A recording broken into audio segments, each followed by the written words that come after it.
Hello and welcome to New Filmmakers Los Angeles in partnership with Movie Maker magazine. My name is Danny DeLillo. We're here at the South Park Center. I'm delighted to be joined with Kelly with her fantastic film, Picture Day. Let's take another clip.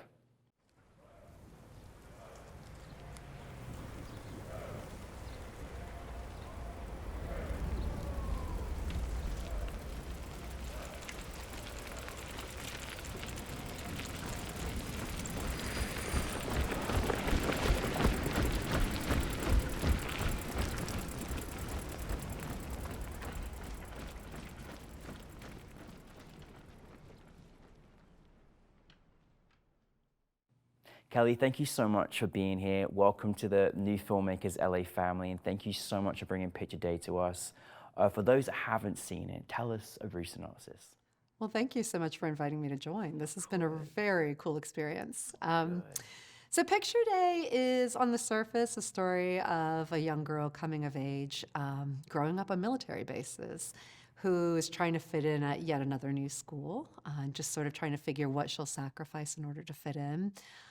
I'd say it's really about the struggles and pressures we have of forming our own identity, in particular around gender politics and family and mother and daughter relationships. Yeah, it was really powerful, and I'm really glad that you made a film through the light and the lens of this character, because we don't see it enough, and I don't think people truly understand or are educated to know what one goes through at that particular age from that particular person and that lens as well, and that age group. It's a lot going on. And so you just displayed this like so well, because there was so many intricate details where you just felt so much that was happening that you could only visualize in the moving image. So well done. For those that haven't got the chance to experience it, but I'd love to sort of know as well, like, where did the kind of inspiration, where did it kind of unleash for you, where you're like, I have to make this film, we haven't seen this? When was that moment for you? Yeah. It's funny, I think with all of my films, I get a few different seeds planted along the way, and then they all collide and have a little explosion together.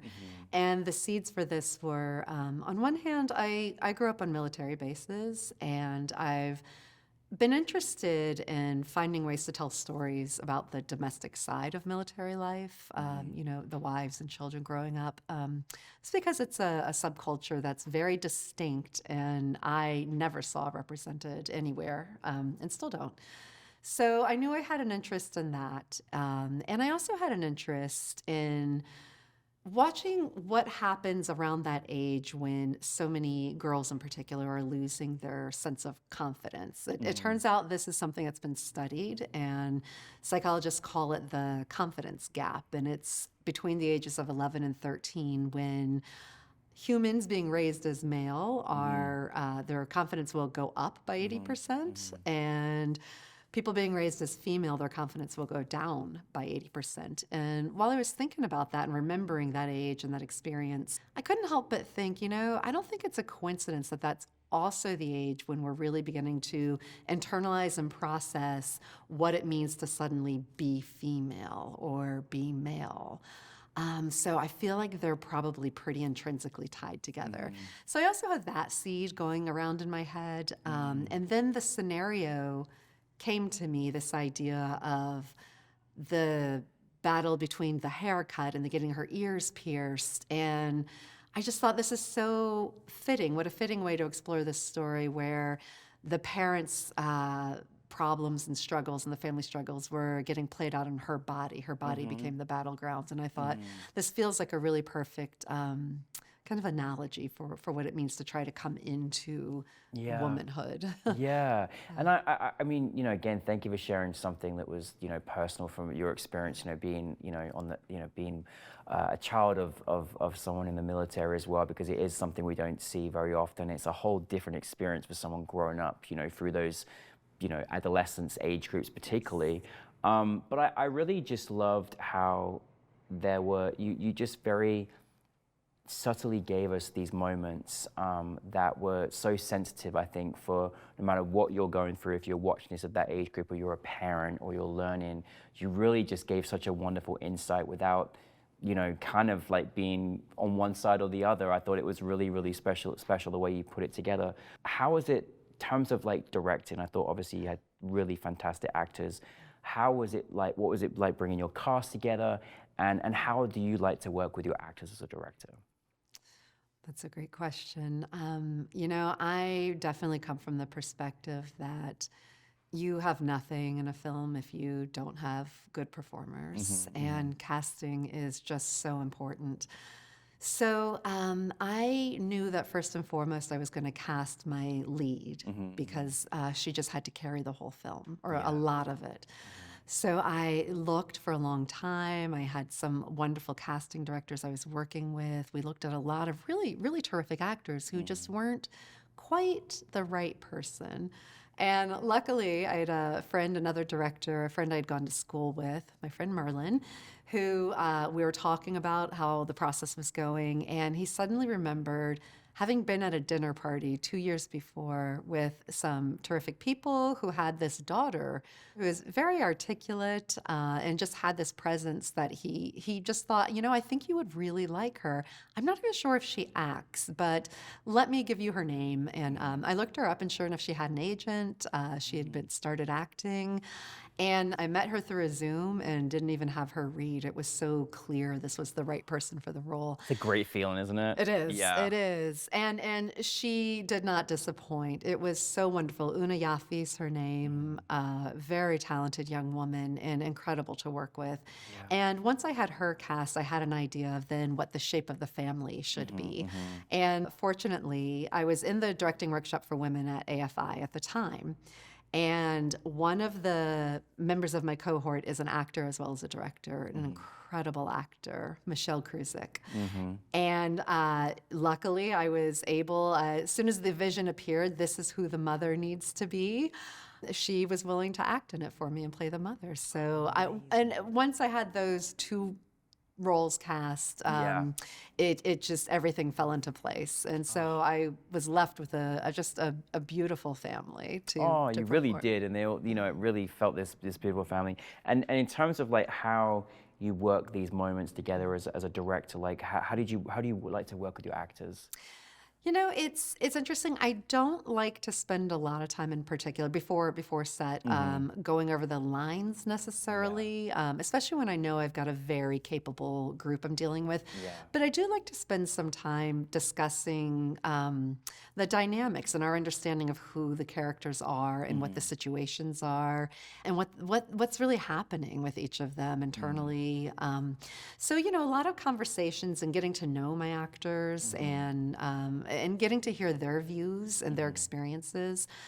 And then taking one or two moments, like the dinner scene in particular, to go through that scene and really feel out the moments and how everyone, their presence in that moment and what's happening for them. It felt very real. It was almost like a documentary. Like if it was like, my goodness, Good. Yeah. And that's what I was hoping to bring, was to get everybody bringing in their own experience and their own understanding of that moment. So that then when we got to set, it could be less of me talking and more of really letting them feel the moment and exist in the moment and play it out a few different ways with, of course, me guiding as needed, but really letting them do what they could do. Yeah, and they did. Yes. Which is amazing. I think it's always nice when you've got that sense of security, where you can just be free to try things and in your presence, obviously, as a director. Well, and especially when there's a little lizard involved as well in the midst of it. I mean, what a great, that was a good casting right there for sure. Yes, shout out to Nibs the lizard, Nibs the gecko. Amazing. I think as well, I think you touched on some really important, facts about, this confidence age, this gap. And, I think, again, we haven't seen many films through this lens. And I'm so curious that, having made the film and taken this on the road and seeing different audiences, we certainly love having it with us. What did you want your audience to take from your film? That's an interesting question. And first I'm going to answer it in a more personal way, which is when I think about why I would take this moment and focus on it, when in some ways I think we very easily dismiss being that age and all the struggles we have at that age, trying to come into understanding ourselves and form our own identity and struggle with the different expectations we have coming at us. Yeah. I think this is something we easily dismiss as like, well, yes, that's hard for everybody. But in a way, I wanted to look back on my 11-year-old self and Yeah. honor her and honor Yeah. her experience and everybody at that age and just honor it enough to say this is important enough to look at Yeah. and to treat it with dignity and to treat it Absolutely. as something that deserves having the lens turned on it for a moment because for whatever reasons we're all struggling with such a different set of expectations Yeah. and it's not easy and coming into your understanding of self no matter what age it happens at is probably one of the hardest parts of humaning. So I just thought this is a great way to maybe honor it a little bit. Absolutely, and I'm really glad that you picked this particular movement into becoming a teenager. We often see a teenage perspective or younger than that. We don't really see these very key years, and as well as so much pressure, particularly for young women, young girls. And there's such a tender age when they're moving from being a child to this like young adult and through this lens. So, again, I think it was great. And I think the wonderful thing is you showed within family, there's opportunity for conversation and resolution. And I think I think your film should be put in every school and every family, like I really do. What is next for you, Kelly? I'm currently writing 2 features. Oh, 2? Yes. And working on a series. I'm very excited about taking this idea a little further. I'm working on a series set on military bases, but focusing on the domestic side, the people who marry into it, the children growing up in it, which I'm very excited about. And 2 features, which are a little more focused on the mother and aging, the aspect of aging and what it means to be a woman and suddenly have a different role in culture than you ever expected. One of which is a film in which women of a certain age are actually turned into vampires. Oh, wow. So I like to Amazing. call it vampires of a certain age Oh, script. oh my goodness. Well, whichever world you take us in, we're ready for it. Thank and you so so thank much. you so much. Welcome to our new Filmmakers LA family, and we're both ready for both of your features next. Oh, fantastic. But thank you for Picture Girl. We really appreciate you bringing it to us. So thank you very much. I appreciate you screening it and taking all the time to get to know us as filmmakers. This has been a really wonderful experience. Lovely. Kelly, everybody, thank you very much.